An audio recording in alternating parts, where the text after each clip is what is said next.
Isang pinagtagpi-tagping alambre, isang buhay na isinuko, at isang sikretong nakatago sa mga text message na magbubukas sa isang pambihirang kaso ng pag-ibig, pagtataksil, at kamatayan. Maligayang pagdating sa isang paglalakbay sa madilim na sulok ng pangarap at pagkasira. Ang kwentong ating tutunghayan ngayon ay hindi nagsimula sa isang madugong krimen o isang masalimuot na investigasyon.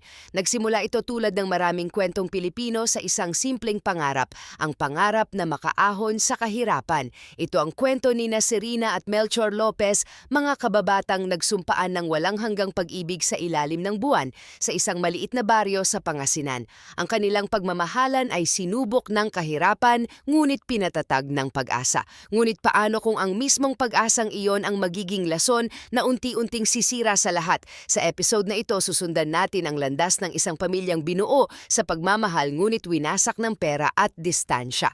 Alamin natin kung papaano ang isang desisyon na mangibang bansa para sa kinabukasan ay nagbunga ng isang trahedyang hindi inaasahan. Sasaksihan natin ang mabagal na pagkawasak ng dangal ng isang lalaki at ang mga huling salitang nagtulak sa kanya sa bingit ng kawalan. Ito ay isang salaysay tungkol sa mga sakripisyong nauwi sa wala at isang tanong na hanggang ngayon ay naghahanap ng kasagutan. Sino ang tunay na may sala kapag ang isang tao ay itinulak sa kanyang sariling kamatayan? Halina't pakinggan ang kaso ni Melchor Lopez, isang kwento kung saan ang pinakamatatalim na salita ay hindi isinisigaw kundi ipinapadala sa isang text message. Ang simula ng lahat ay payak, halos perpekto sa kanyang pagiging simple, sa isang maliit na baryo sa Pangasinan kung saan ang bawat isa ay magkakakilala at ang buhay ay umiikot sa pag-aararo sa bukid at paghihintay sa pag-ani. Doon namukadkad ang pag-iibigan ni Serina at Melchor Lopez. Sila ang larawan ng isang tipikal na magkasintahang Pilipino, high school sweethearts,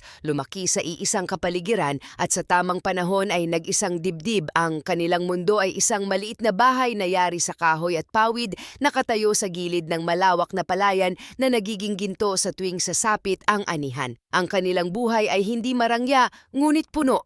Puno ng tawanan ng kanilang dalawang anak, puno ng pagmamahal na kanilang ibinabahagi sa ilalim ng kanilang bubong. Madalas makikita silang magkasamang nagtatanim ng gulay sa kanilang bakuran o nag-aalaga ng ilang manok at baboy, mga simpleng gawain na nagbibigay ng karagdagang laman sa kanilang hapagkainan at nagpapatibay sa kanilang pagsasama. Si Melchor ay isang lalaking simple lang ang pangarap, ang mabigyan ng maayos na buhay ang kanyang pamilya. Mahal na mahal niya si Serina at ang kanilang mga anak. Araw-araw nilalabanan niya ang init ng araw at ang pagod ng katawan bilang isang construction worker sa bayan. Ang bawat patak ng kanyang pawis, ang bawat kalyo sa kanyang mga palad ay simbolo ng kanyang pagsisikap. Ngunit sa realidad ng buhay, ang pagsisikap ay hindi laging sapat. Ang kanyang kinikita kahit anong kayod niya ay madalas na kulang pa rin. Sapat lamang ito para sa pamasahe at pagkain sa maghapon at kung minsan kapag ang pangangailangan ay apurahan, napipilitan silang mangutang para lamang may maipambili ng gatas at bigas para sa kanilang mga anak. Ang kahirapan ay isang aninong laging nakabuntot sa kanila, isang hamon na araw-araw nilang sinusubukang takasan. Isang hapon habang si Serina ay nakikipagkwentuhan sa mga kapwa niya babae sa tindahan sa kanto, isang pangyayari ang babago sa takbo ng kanilang buhay. Dumating si Maricel Vergara, isang babaeng nasa edad 40 na dati ring taga roon. Ngunit ang Maricel na bumalik ay iba na. Isa siyang dating Japayuki na nakapag-asawa ng Hapon at ang kanyang pagbabalik ay isang parada ng tagumpay.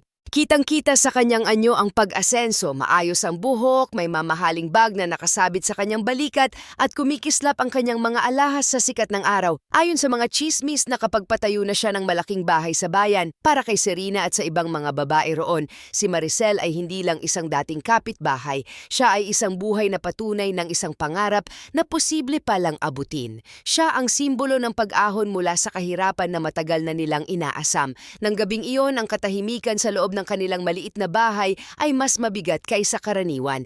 Habang naghahain ng hapunan si Serina, ang imahe ni Maricel Vergara ay hindi maalis sa kanyang isipan. Pagkatapos ng ilang sandaling pananahimik, tumingin siya kay Melchor at sa isang mahinang boses na puno ng pangarap at pagod, sinabi niya, "Kung makakaalis lang din ako, baka guminhawa tayo." Bawat salita ay may bigat. Ayoko nang nakikita kang pagod araw-araw pero wala pa rin tayong naiipon para sa kinabukasan ng mga bata. Napabuntong hininga si Melchor. Walang sino man ang mas nakakaalam sa katotohanan ng mga salitang iyon kundi siya. Ramdam niya sa kanyang mga buto ang pagod ng bawat araw at ramdam niya sa kanyang puso ang bigat ng pagiging hindi sapat. Ngunit sa kabila ng kirot, ang pagmamahal niya sa kanyang pamilya ay mas matimbang. Saglit siyang tumango, isang senyales ng pagsang-ayon na may kasamang sakripisyo at sinabing, kung yan ang makakabuti sa pamilya natin, susuportahan kita basta mag-iingat ka roon. Ang gabing iyon ang naging simula ng lahat. Mula sa isang simpleng pangarap, nagsimulang mabuo ang isang plano. Nagsimulang managinip si Serena ng Japan, hindi para sa mga alahas o mamahaling bag, kundi para sa isang kinabukasan kung saan hindi na nila kailangang mangutang para sa gatas at bigas. Ang pangarap na ito ay naging pangarap nilang dalawa. Unti-unti nilang sinemulang ipunin ang mga kailangan. Naghahanap si Serena ng ahensya na magpapadala sa kanya sa abroad. Ang proseso ay hindi madali, puno ito ng mga pagsubok at kawalan ng kasiguraduhan. Ngunit sa bawat balakid, mas lalo lamang tumitibay ang kanilang pag-asa na balang araw, may aahon din nila sa hirap ang kanilang pamilya.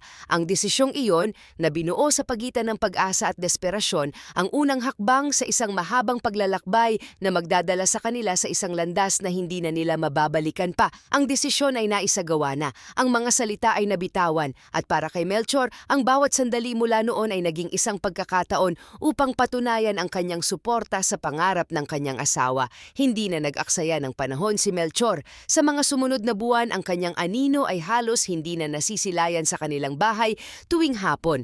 Mula sa pagiging masipag, naging doble ang kanyang kayod. Halos hindi na siya umuwi ng maaga mula sa trabaho. Tumanggap siya ng lahat ng posibleng dagdag na gawain sa construction site, mula sa pagbubuhat ng semento, paghahalo ng graba, hanggang sa pagtulong sa pagbuhos ng konkreto tuwing gabi. Ang kanyang katawan ay bumibigay sa pagod, ngunit ang kanyang determinasyon ay mas lalong tumitindi. Sa isip niya, iisa lang ang tumatakbo. Kailangan kong makapag-ipon, kailangan kong matulungan ang asawa ko na makaalis. Para sa mga bata ito. Ngunit kahit gaano pa kalaki ang kanyang sakripisyo, ang naipon nilang mag-asawa ay kulang pa rin.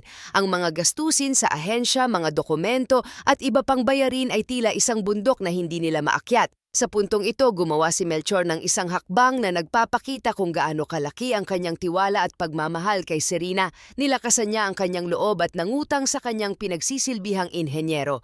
Ang utang na iyon na nakuha sa pamamagitan ng pangako ng kanyang serbisyo at lakas paggawa, ang siyang ginamit nila para kumpletuhin ang mga kailangan ni Serena para makaalis papuntang Japan. Ang bawat sentimo ng perang iyon ay may katumbas na pawis at kahihiyan, isang paalala ng kanilang desperasyon na kumapit sa isang pag-asang hindi patiyak. Sa mga huling gabi bago ang pag-alis ni Serena, ang hangin sa kanilang paligid ay puno ng mga agam-agam. Madalas silang mag-usap habang nakaupo sa isang bangko sa harap ng kanilang maliit na bahay sa ilalim ng mga bituin. Sa isang pagkakataon habang pinagmamasdan ang asawang nag-aayos ng mga damit sa isang lumang maleta, hindi napigilan ni Melchor na itanong ang isang bagay na matagal nang bumabagabag sa kanya. Sigurado ka ba, Serena? Alam mo naman ang sinasabi ng iba tungkol sa trabaho ng mga babae roon.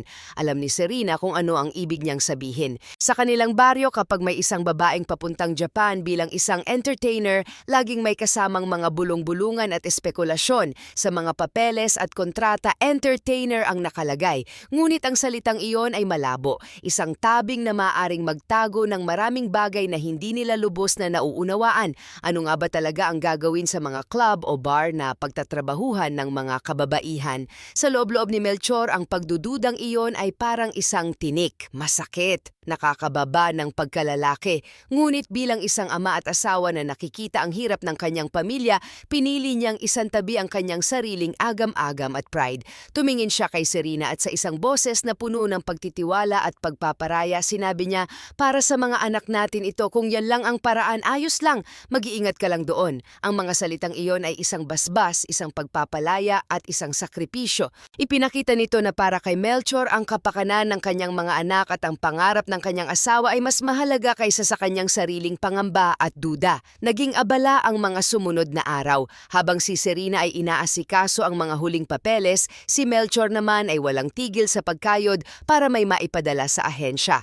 Lahat ng sakripisyo, lahat ng pagod at pawis ni Melchor ay ibinuhos niya para lamang masigurong makakaalis ang kanyang asawa. Ang pag-alis ni Serena ay hindi lang pag-alis ng isang tao, ito ay ang paglipad ng kanilang pinagsamang pangarap, isang pangarap na itinaguri nagtaguyod ng walang kapantay na sakripisyo ng isang lalaki. At nang dumating ang araw ng pag-alis, tahimik lang si Melchor habang pinagmamasdan ang asawa na sumasakay sa bus papuntang Maynila. Ang kanyang mga anak ay kumakaway, ngunit siya ay nakatayo lang doon, hindi gumagalaw. Walang luhang pumatak mula sa kanyang mga mata, ngunit bakas sa kanyang muka ang bigat ng loob, ang pangungulila at ang isang katanungang hindi niya masabi, kailan sila muling magiging buo. Sa unang 2 taon ng pag-a-abroad ni Serena, tila ang lahat ng sakripisyo ni Melchor ay nagbunga. Ang pangarap na kanilang binuo sa ilalim ng mga bituin ay unti-unting nagkakaroon ng katuparan. Regular ang padala ni Serena mula sa Japan, ang pera ay hindi lang sapat para sa pang-araw-araw na pagkain at pag-aaral ng mga bata, kundi pati na rin para makapag-ipon sila. Ang dating bahay na yari sa pawid ay unti-unting napapalitan ng yero at hollow blocks. Ang kanilang buhay ay nagsimulang guminhawa. Dahil sa kaunting kaluwagan sa pera, nakabili si Melchor ng sarili niyang motorsiklo.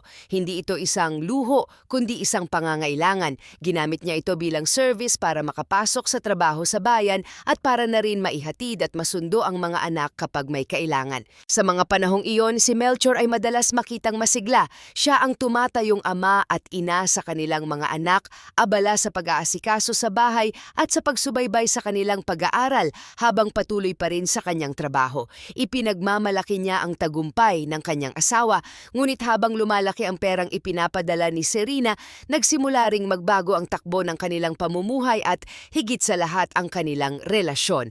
Sa isang tawag mula sa Japan, isang mungkahi ang binitawan ni Serena na magiging mitya ng isang malaking pagbabago sa buhay ni Melchor. Iminungkahi niya na itigil na muna ni Melchor ang pagtatrabaho sa construction. Ayon sa mga kaibigan ni Melchor, hindi siya agad sumang-ayon. Si Melchor ay isang taong sanay sa pagbabanat ng buto. Ang kanyang pagkatao at dangal ay nakatali sa kanyang kakayahang magtrabaho at bumuhay ng pamilya. Hindi siya komportable sa ideya na nasa bahay lamang habang ang kanyang asawa ang kumakayod sa ibang bansa. Ngunit ipinaliwanag ni Serena ang kanyang rason. Lumalaki na ang kanilang mga anak at kailangan nila ng isang magulang na laging nandyan para gumabay sa kanilang pag-aaral at mag-asikaso sa kanila.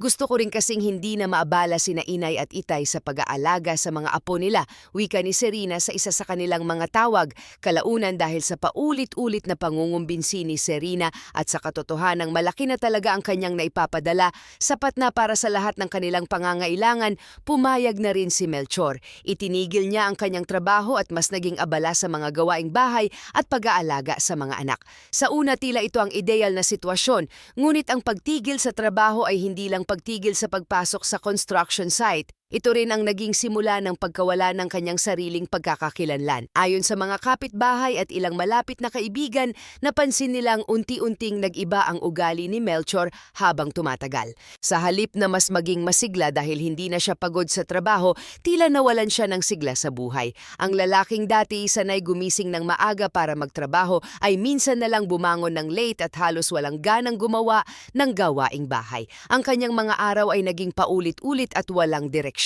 Madalas siyang makikitang nakaupo sa kanilang balkonahe, nakatingin sa malayo habang nagyoyosi, tila may malalim na iniisip. Nagsimula siyang makaramdam ng pagiging walang silbi. Ayon sa mga nakakausap niya noon, minsan ay nababanggit niyang nakakaramdam siya ng hiya dahil wala siyang sariling kita.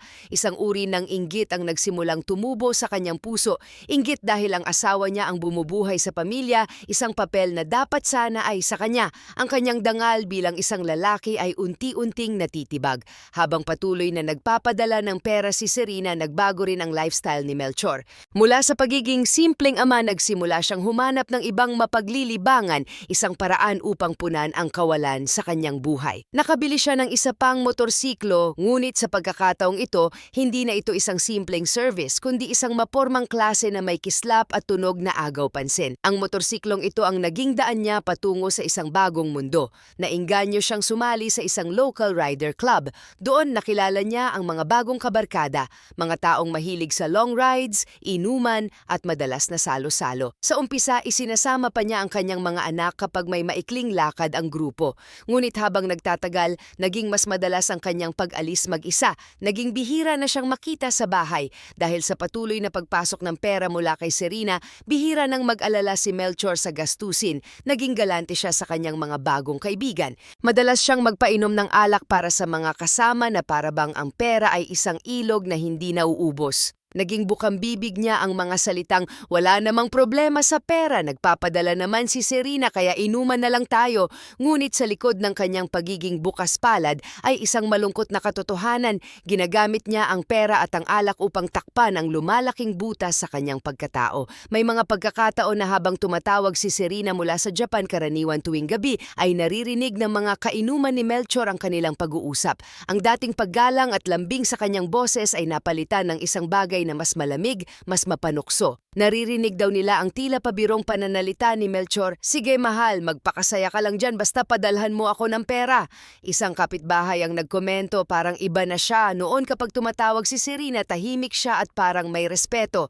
Pero nitong mga huli parang nasanay na siyang siya lang ang nasa bahay at parang wala nang bigat ang boses niya kapag kausap ang asawa. At sa mga gabing nag-iisa na si Melchor pagkatapos ng ingay ng inuman at tawanan, minsan ay nakikita raw siyang nakaupo sa tapat ng bahay, tahimik at walang kibo, ang kanyang mga mata ay nakatingin sa kawalan. May mga pagkakataon pangaraw na mapapabuntong hininga ito at maririnig ang mahina niyang bulong, "Ganito na lang ba ako hanggang dulo?" Ang lalaking minsang nangako ng suporta ay unti-unting nilalamon ng anino ng tagumpay ng kanyang asawa, isang tagumpay na naging dahilan ng kanyang sariling pagkawala. Hindi alam ng mga tao sa baryo, sa likod ng magandang bahay na unti-unting naipapatayo, sa likod ng mga bagong gamit na unti-unting napupundar ng pamilya Lopez, ay may isang lihim na matagal nang kinikimkim ni Melchor, isang sikretong parang lason na dahan-dahang kumakalat sa kanyang kaluluwa. Ito ang pinakamabigat na dahilan ng kanyang pagbabago. Ang sikreto ay simple ngunit nakamamatay. May kinakasama ng hapon si Serena sa Japan at ang lalaking iyon ang tunay na dahilan ng kanilang mabilis na pag-asenso sa Pilipinas. Ang malaking perang ipinapadala ni Serena ay hindi lang galing sa kanyang pagtatrabaho bilang entertainer. Galing ito sa isang banyagang pumalit sa pwesto ni Melchor sa puso ng kanyang asawa. Sa isang tawag sa telepono sa pagitan ng libu-libong milyang pagitan, ipinagtapat ni Serena ang lahat. Marahil para sa kanya ito ay isang pagpapalaya, isang paraan upang pagaanin ang kanyang konsensya. At sa kabilang linya, tinanggap ito ni Melchor ng walang maraming salita. Walang sigawan, walang sumbatan, ngunit sa katahimikang iyon sa puso ni Melchor, may isang bagay na tuluyang nawasak. Ang sugat ay hindi nakikita ngunit mas malalim at mas masakit kaysa anumang pisikal na sakit. Hindi niya ipinakita sa iba ang naramdaman niyang hiya at pagkadurog ng loob. Para sa kanya, hindi lang asawa ang nawala sa kanya kundi pati na rin ang kanyang dangal at pagkalalaki. Siya ay naging isang kasangkapan na lang, isang tagapangalaga ng mga anak na binubuhay ng pera mula sa lalaking umagaw sa kanyang asawa.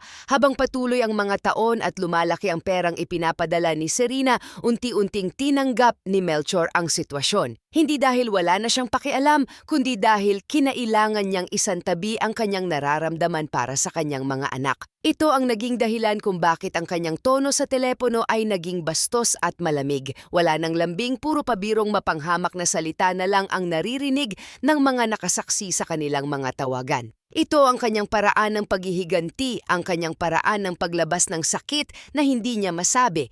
May mga kainuman si Melchor na nakarinig mismo kung paano niya sabihin sa asawa, "Oh, kamusta na ang hapon mo? Pakisabi padala na siya ng malaki-laki." Ang kahihiyan ay hindi lamang personal, ito ay naging pampubliko. Sa tuwing pupunta si Melchor sa bahay ng kanyang biyanan para ihatid ang mga bata, halos duraan siya ng ama ni Serena.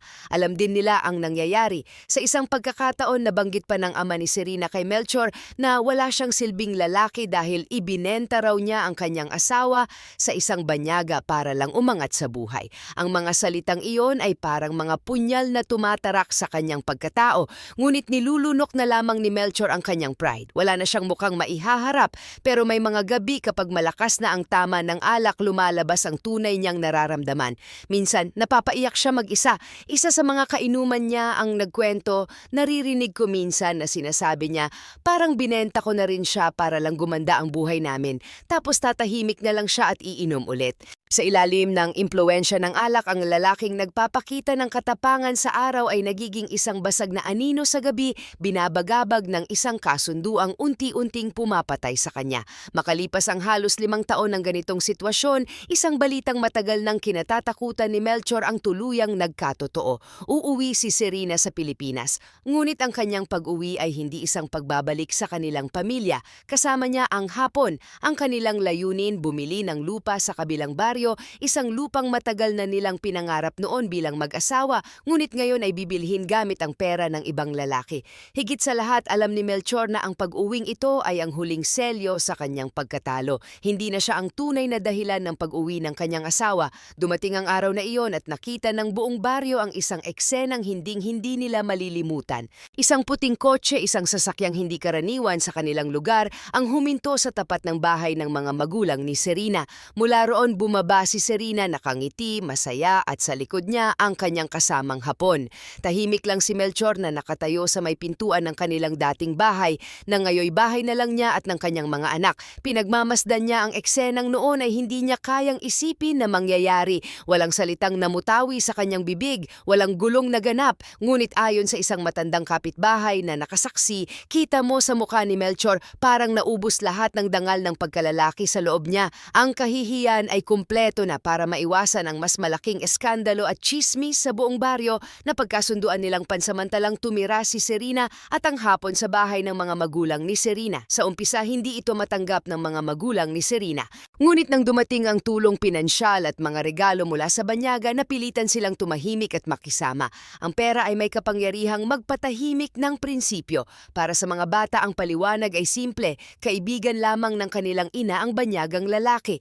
Ngunit hindi ganoon kasimple para sa kanila na tanggapin ang bago at magulong sitwasyon. Ayon sa isang tiyahin ng mga bata, minsang narinig niyang tinanong ng panganay na anak ang kanyang ama, "Tay, bakit may kasama si nanay?" At wala raw na isagot si Melchor kundi isang pilit ng ngiti at ang mga salitang, "Kaibigan lang yon ng nanay mo." Isang kasinungalingang sinabi upang protektahan ang mga anak sa isang katotohanang kahit siya ay hirap ng tanggapin. Habang abala sina Serena at ang banyaga sa pagbili at pag-aayos ng kanilang bagong lupa, sinubukan ni Melchor na bumalik sa dati niyang buhay, na parabang sinusubukang bawiin ang kanyang nawalang sarili. Nang may isang kapitbahay na nag-alok sa kanya ng trabaho bilang karpintero sa isang ginagawang bahay, agad niya itong tinanggap. Ito ay isang pagkakataon upang muling maramdaman na may halaga siya, na kaya pa rin niyang magbanat ng buto at kumita ng sarili niyang pera. Parabang gusto niyang patunayan sa kanyang sarili at marahil sa buong mundo na hindi pa siya tuluyang tapos. Ngunit isang linggo lamang matapos niyang magsimulang magtrabaho, dumating ang araw na hindi makakalimutan ng buong baryo. Habang si Serena at ang hapon ay masayang ipinapasyal ang mga bata sa dagat, walang kamalay-malay sa bigat na dinadala ng kanilang ama, isang nakakapangilabot na balita ang kumalat na parang apoy. Sa construction site kung saan siya nagtatrabaho, natagpuan si Melchor. Nakalambitin ang kanyang leeg sa isang pinagtagpitagping alambre na nakatali sa isang kahoy na biga sa loob ng ginagawang bahay. Patay na siya, nagbigti. Ayon sa mga kasamahan niyang karpintero, pumasok si Melchor ng maaga noong araw na iyon at nakipagbiruan pa sa kanila. Tila normal ang lahat. Ngunit bandang hapon, hindi na nila siya makita. Inakala nilang umuwi na ito ng maaga. Ngunit nang may kailanganin sila sa loob ng bahay, sinilip nila ito. At doon tumambad sa kanila ang isang imaheng susunog sa kanilang mga alaala. Ang nakalambitin niyang katawan, nakayuko na parabang isang taong matagal nang pinasa ng bigat ng buong mundo at sa wakas ay bumigay na. Ang kanyang huling pagtatangkang bawiin ang kanyang dangal ay nagtapos sa mismong lugar kung saan niya ito unang binuo. Sa mga unang araw matapos ang pagkamatay ni Melchor, isang mabigat na katahimikan ang bumalot sa buong baryo. Walang nagtangkang magtanong kung ano ang talagang nangyari. Para sa karamihan, ang kaso ay sarado na. Isa lamang itong malungkot na kaso ng pagpapakamatay. Ang bigat ng dinadala ni Melchor dahil sa sitwasyon nila ni Serena, ang kahihiyan at ang nawalang dangal, ito ang mga rason na tinanggap ng lahat bilang nagtulak sa kanya sa ganoong desisyon. Ngunit habang lumilipas ang mga araw ng lamay sa bahay ng pamilya Lopez, unti-unting lumabas ang mga bulong-bulungan katarungan na magpapabago sa takbo ng kwento. Isang gabi ng lamay habang ang mga tao ay naglalaro ng baraha at nagkakape, lumapit ang pinsan ni Melchor sa kanyang tiyuhin. Sa isang mahinang boses na puno ng pag-aalinlangan, sinabi niya, "Tito, may nakita kami sa cellphone ni Kuya. Hindi yata ito basta lang pagpapakamatay." Ang cellphone na tinutukoy ay isang luma at simpleng keypad phone, ang uri na hindi na gaanong ginagamit ngayon. Ito ang natagpuan sa bulsa ng pantalon ni Melchor noong araw na siya ay natagpuang patay. Nang buksan nila ito, tumambad sa kanila ang mga huling komunikasyon ni Melchor, isang serye ng mga text message na tila naglalaman ng panguudyok at matinding pangungutya. Mula sa mga nakitang mensahe, paulit-ulit na lumitaw ang pangalan ni Serena. Ang mga mensahe ay hindi mga simpleng pag-aaway. Ang mga ito ay mga salitang tumatagos sa buto, mga pahayag na direktang tumutulig sa kanyang pagkatao at pagkalalaki. May isang mensahe na malinaw na mababasa. "Kung hindi mo na kayang panindigan ang pamilya mo, mabuti patapusin mo na lang yan, hindi ka rin magbabago." Ang bawat salita ay isang dagok, isang paghatol. At may isa pa, mas direkta, mas masakit. "Magpakamatay ka na lang kung gusto mo." Mayroon ding isang mensahe na tumama sa pinakasensitibong bahagi ng kanyang pagkatao. "May bayag ka lang, Melchor, pero hindi mo kayang bumuhay ng pamilya." Ayon sa mga kamag-anak ni Melchor na nakabasa ng mga mensaheng iyon, halatang matagal nang sira ang relasyon ng mag-asawa bago pa man umuwi si Serena. Ang mga salitang iyon, sabi nila, ay hindi lamang mga salita. Ang mga ito ay parang mga huling tulak sa isang taong nasa bingit na ng bangin. Ang mga ito ang nagtulak kay Melchor na tuluyan ng isuko ang laban. Mabilis na kumalat ang mga alingasngas. Mula sa pamilya, umabot ito sa mga opisyal ng barangay at hindi nagtagal, naiulat na rin sa pulisya. Sa gitna ng lamay, sa halip na mga nakikiramay, mga autoridad ang dumating upang kunin ang cellphone ni Melchor at magsagawa ng formal na investigasyon. Ang dating kaso ng pagpapakamatay ay biglang nagkaroon ng bagong anggulo. Matapos mailibing si Melchor, tuluyan ng isinampa ng kanyang pamilya ang isang reklamo laban kay Serena at sa kasama nitong Hapon. Ang kaso ay hindi na simpleng pagpapakamatay, kundi isang alegasyon ng pagsusulsol sa pagpapakamatay o inducing another to commit suicide sa ilalim ng Article 253 ng Revised Penal Code. Ito ay isang napakabihirang kaso sa ilalim ng batas ng Pilipinas, isang kasong nagtatanong kung ang mga salita ba ay maaaring maging sandata na kayang pumatay. Dinala sa korte ang lahat ng ebidensya, ang mga text message, ang mga testimonya ng mga kaibigan at kapitbahay na nakarinig sa madalas na pagtatalo at pagmumurahan ng mag-asawa sa telepono bago pa man umuwi si Serena. Sa korte, iginiit ng abogado ni Serena na ang mga mensahe ay bunga lamang ng matinding galit at hindi kailanman isang literal na utos para tapusin ni Melchor ang kanyang sariling buhay. Sabi nila, ito ay mga salitang nabitawan sa init ng pag-aaway, hindi isang planadong pag-uudyok. Ayon sa isang legal analyst na sinipi sa balita noon, napakahirap patunayan ang ganitong uri ng kaso. Kailangang maipakita na ang mga akusado ay may malinaw na intensyon na itulak ang biktima sa pagpapakamatay. Kung walang kasamang pisikal na puwersa o direktang banta, mahirap itong maipanalo sa korte. Ang batas ay nangangailangan ng patunay na ang mga salita ng akusado ang naging determining cause o ang pangunahing dahilan ng pagpapakamatay. Matapos ang ilang buwan ng pagdinig, ang pag-asa ng pamilya ni Melchor na makamit ang hustisya ay nauwi sa pagkadismaya. Ibinasura ng korte ang kaso dahil sa kakulangan ng matibay na ebidensya na direktang nag-uugnay sa mga text message ni Serena sa desisyon ni Melchor na magpakamatay. Para sa batas, ang mga salita ni Serena gaano man kasakit ay hindi sapat upang ituring na krimen. Ang iyong kwento ni Serena at Melchor ay hindi nagtapos sa isang hatol ng korte. Nagtapos ito sa isang puntod at sa isang pamilyang tuluyang nawasak. Ang aral sa tunay na kwentong ito ay hindi tungkol sa mga artikulo ng Revised Penal Code, kundi tungkol sa isang mas malalim na katotohanan kung paano nasisira ang isang pamilya kapag ang pera ay nagiging mas mahalaga kaysa sa mga taong tunay na nagmamahal. Ito ay isang paalala na ang mga pangarap na itinayo sa pundasyon ng sakripisyo ng iba ay maaaring gumuho at sa ilalim ng mga guhong iyon, maaaring may isang buhay na nawala. Sa huli ang tanong ay nananatili, sino nga ba ang tunay na nagkamali? Si Serena na ang tanging hangad sa simula ay maiahon ang kanyang pamilya sa hirap ngunit sa proseso ay nawala ang kanyang sarili at ang pagmamahal na dati sagrado? O si Melchor na ibinigay ang lahat, pati na ang kanyang dangal, ngunit sa huli ay hindi nakayanan ang bigat ng isang buhay na hindi na niya kontrolado? Marahil wala sa kanila. Marahil ang tunay na salarin ay ang desperasyon at ang mga mapait na pagpipiliang kailangan nating gagawin sa ngalan ng isang mas magandang bukas. Isang bukas na para sa pamilya Lopez ay hindi na kailanman dumating.